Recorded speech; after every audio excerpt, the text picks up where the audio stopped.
Bismillahirrahmanirrahim. Assalamualaikum warahmatullahi wabarakatuh dan salam sejahtera. Bertemu lagi dengan Cikgu Rozi hari ini untuk subjek KVS Pembuatan Roti C01 Amalan Keselamatan, Kesihatan dan Kebersihan.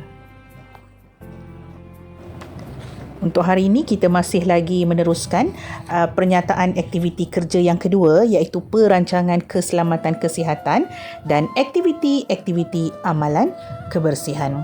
Jadi hari ini hasil pembelajaran yang cikgu harapkan adalah cikgu harap nanti di akhir sesi pengajaran dan pembelajaran anak-anak murid akan dapat mengenal pasti cara-cara untuk mengelakkan kehadiran serangga dan haiwan perosak di dapur.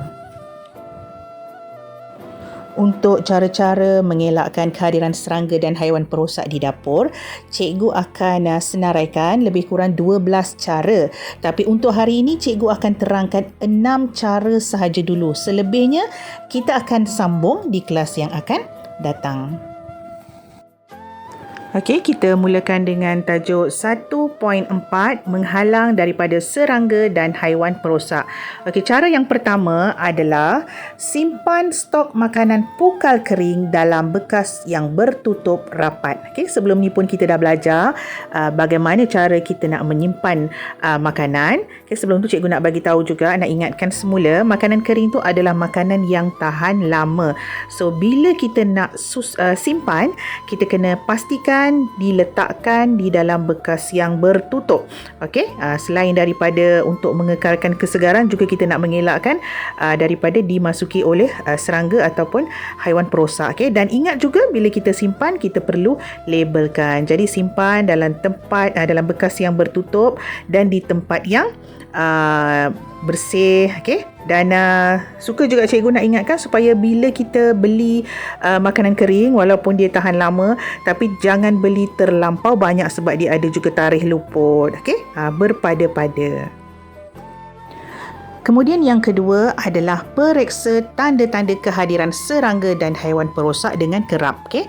Maknanya kita kena selalu tengok juga kita punya stok makanan tu untuk memastikan tak ada yang rosak, tak ada yang dah dicemari oleh serangga ataupun haiwan perosak. Kadang-kadang tempat tu mungkin agak tersorok, jadi kita kena gunalah, kalau tempat tu gelap sikit ke, kita kena guna lampu suluh ke. Okay? Yang pasti kita kena periksa dengan kerap stok makanan kita tu. Jangan kita beli sekali nanti terus selepas berbulan baru kita nak tengok. Sebab kita takut kalau makanan itu telah dicemari, ia mungkin mencemari makanan yang lain pula. Okay? Nanti dia berjangkit-jangkit dia punya rosak tu. Tiba-tiba kita tengok dah terlampau teruk sangat keadaan stok makanan kita tu. Jadi kena periksa dengan kerap.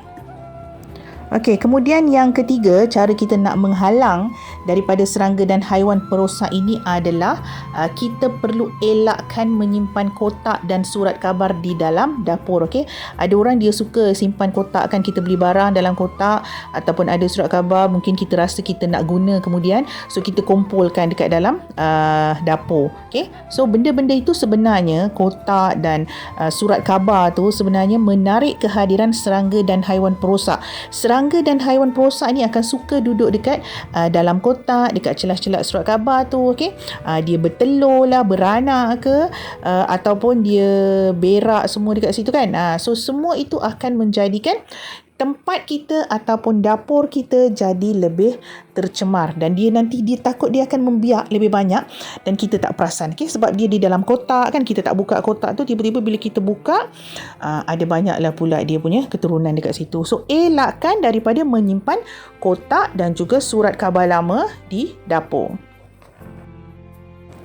Okey, kemudian cara yang keempat adalah menggunakan perangkap serangga dan juga haiwan perosak. Okey, so kita letakkan perangkap-perangkap ini di tempat yang kita kenal pasti ada banyak serangga ataupun haiwan perosak tu. Okey, dan biasanya kita gunakan umpan lah, mungkin makanan atau apa saja yang berbau yang menyebabkan serangga dan haiwan perosak itu tertarik. Okey, macam contoh gambar yang cikgu bagi ni, perangkap lipas. So bila lipas dah masuk dalam tu, dia dah tak boleh nak keluar. Okey, ataupun yang satu lagi tu, perangkap tikus, kita umpankan dia dengan makanan yang dia suka, yang baunya kuat, ikan masin ke keju ke kan. Keju tu mahal lah sikit.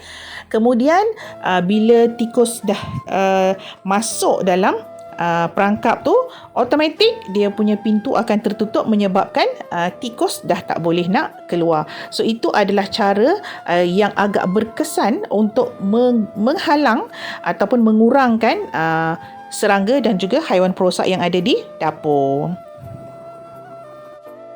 Okey, seterusnya cara yang kelima bagaimana kita nak menghalang serangga dan juga haiwan perosak yang berada di dapur ni adalah kita kena kenal pasti di mana ada lubang-lubang kecil ataupun rekahan-rekahan di dinding ke, dekat-dekat dengan sinki ke, pili ke, longkang ke, ataupun yang dekat-dekat situlah kan.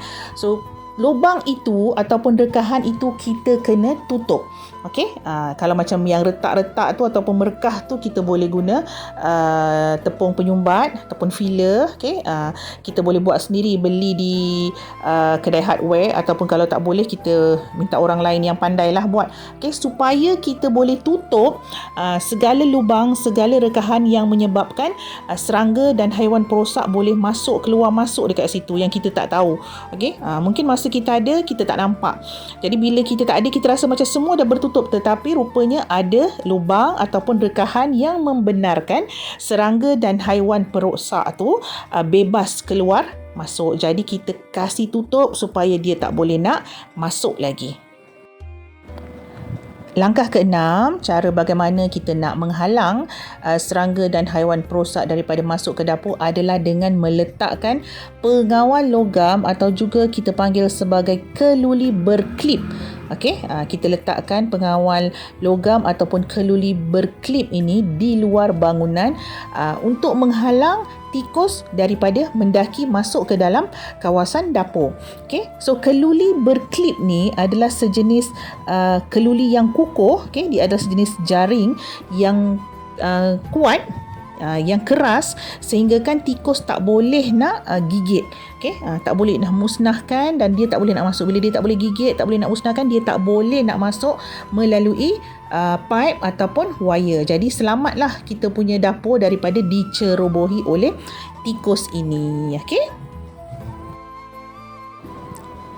Demikianlah tadi penerangan ringkas cikgu tentang cara-cara bagaimana nak menghalang serangga dan haiwan perosak daripada masuk ke dalam dapur. Okey, cikgu dah bagi tahu awal-awal tadi, cikgu akan senaraikan 12, tapi untuk hari ini cikgu cerita pasal 6 cara saja dulu.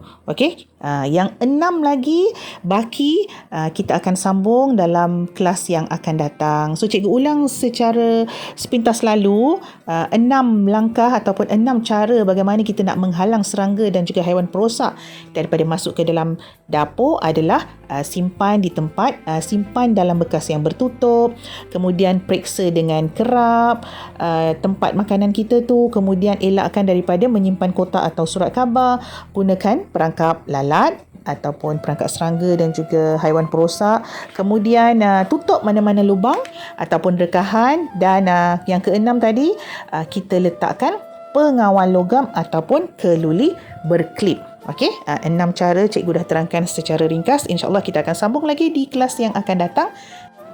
Sekian dulu. InsyaAllah kita jumpa lagi ya. Assalamualaikum warahmatullahi wabarakatuh dan bye-bye.